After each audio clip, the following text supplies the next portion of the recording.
ನಮಸ್ಕಾರ, ವಿವಾ ನ್ಯೂಸ್ಗೆ ಸ್ವಾಗತ. ಇದು ನಿಮ್ಮ ಪ್ರೀತಿಯ ಸುದ್ದಿಗಳ ಡಬ್ಬಿ. ದರ್ಶನ್ಗೆ ಕೋರ್ಟ್ನಲ್ಲಿ ಮತ್ತೆ ಹಿನ್ನಡೆ, ಖುದ್ದು ಹಾಜರಾತಿ ಅರ್ಜಿ ವಜಾ. ರೇಣುಕಾಸ್ವಾಮಿ ಕೊಲೆ ಪ್ರಕರಣದಲ್ಲಿ ಪರಪ್ಪನ ಅಗ್ರಹಾರ ಜೈಲಿನಲ್ಲಿರುವ ನಟ ದರ್ಶನ್ಗೆ ನ್ಯಾಯಾಲಯದಲ್ಲಿ ಮತ್ತೆ ಹಿನ್ನಡೆಯಾಗಿದೆ.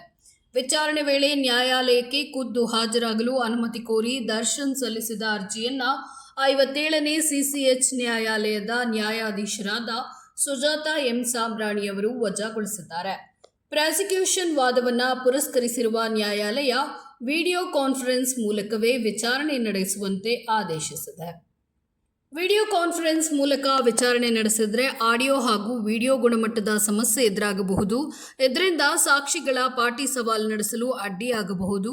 ಆರೋಪಿಯ ಪರ ವಾದ ಮಂಡನೆಗೆ ತೊಂದರೆಯಾಗುತ್ತದೆ. ಹೀಗಾಗಿ ಖುದ್ದು ಹಾಜರಾತಿಗೆ ಅವಕಾಶ ನೀಡಬೇಕು ಅಂತ ದರ್ಶನ್ ಪರ ಹಿರಿಯ ವಕೀಲ ಹಶ್ಮತ್ ಪಾಷಾ ಅವರು ಮಂಡಿಸಿದರು.